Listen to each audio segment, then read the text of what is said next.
Bum bum bum. We've been doing conversions. We've talked about chemical reactions. Now we're going to talk about conversions with chemical reactions. It's very exciting. I know you're excited. Just calm yourself a little bit, otherwise you won't remember anything. Okay, okay, here we go. So let's read this little paragraph on the top. Chemical reactions can be used to develop ratios. Sounds important. Makes me think of conversion factors, because conversion factors are basically ratios of the different reactant or product. So reactants, the stuff on the left, products, stuff on the right. Chemicals participating in the reaction. I got to read the whole thing again because I took too long. Chemical reactions can be used to develop ratios of the different reactant or product chemicals participating in the reaction. Chemists use what they call mole ratios to convert from one chemical to another. Oh, look at that. Mole ratios to convert, just like I thought. It's like I've seen this before. They simply take the coefficients from the balanced chemical equation and use them to create a conversion factor. Okay, so I'm going to put coefficients leads to conversion factor. Alright, examine the examples. Wow, I will examine the examples. Let's take a look. Number one, how many grams of oxygen are needed to produce 4 moles of hydrogen peroxide? And they've got this right here. This one's hydrogen peroxide, and then we know oxygen's right here, and then water, but it doesn't say anything about it there. So we're looking for grams of oxygen, and it gives us 4 moles of hydrogen peroxide. So I know I'm going mole A, and I'm going to mass B.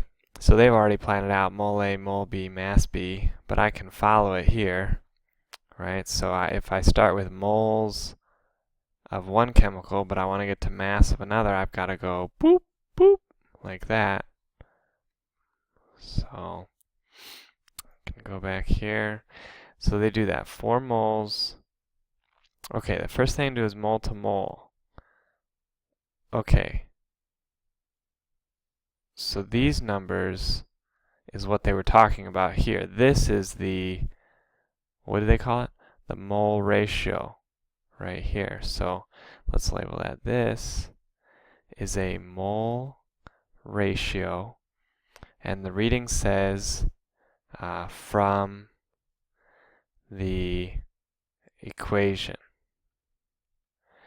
Well, I should say the chemical equation. Be specific now, right? Because if you look here, there's 1 O2 used for every 2 hydrogen peroxide. So then if 4 hydrogen peroxides were made, you must have used 2 oxygens.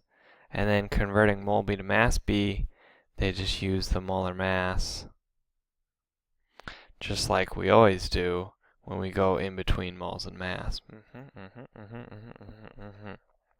So really, this part right here is the only new part right here, which I've highlighted in blinding yellow.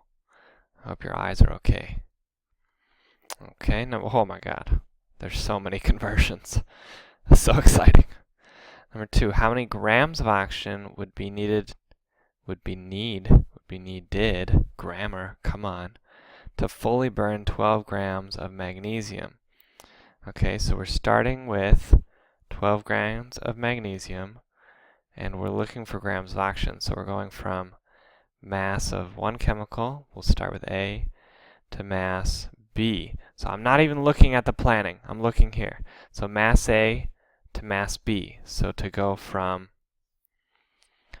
mass A to mass B, what would I have to do? Well, I'd have to go to mole A, then to mole B, then to mass B. So that's 1, 2, 3 arrows, 3 steps.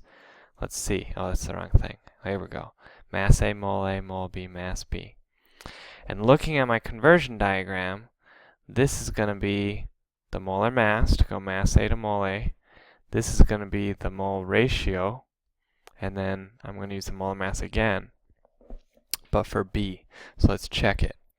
12 grams magnesium, that's the molar mass right there. Molar mass. They put it on the bottom so the grams cancel out because the molar mass goes with the grams. Okay, they have moles. They go mole to mole B. So they put mole B right here. That's mole B equals second chemical. That's what we're trying to convert to. Okay, so they do that math. They get these numbers from the chemical reaction. Look at my shorthand. So beautiful. Alright, 0.25 mole O2. And then here they have another molar mass, except this time it's on top because it goes with grams, and grams is on top because moles has to cancel. So then, essentially, this 8 grams of O2 is basically what we're saying is 8 grams of O2 are needed to fully burn 12 grams of magnesium. So if you're trying to burn 12 grams of magnesium and you don't have 8 grams of O2, you're not going to burn all your magnesium because you don't have enough oxygen, because you need this mole ratio here. Now something that's kind of interesting, if you look at here, 12 grams to 8, 12 to 8 is not the same ratio as the reaction. That's because it's the chemical reaction is not a mass ratio, it's a mole ratio. So this kind of goes back to the previous, here I'll write. So coefficients show mole ratio, not mass ratio. Goes back to the Unit 5 test when the question was asking what the coefficients show.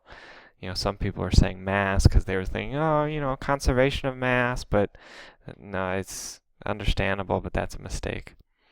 All right, so there's a reading question on the bottom, this one right here.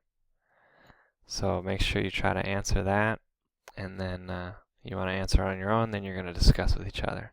It's good stuff, good stuff.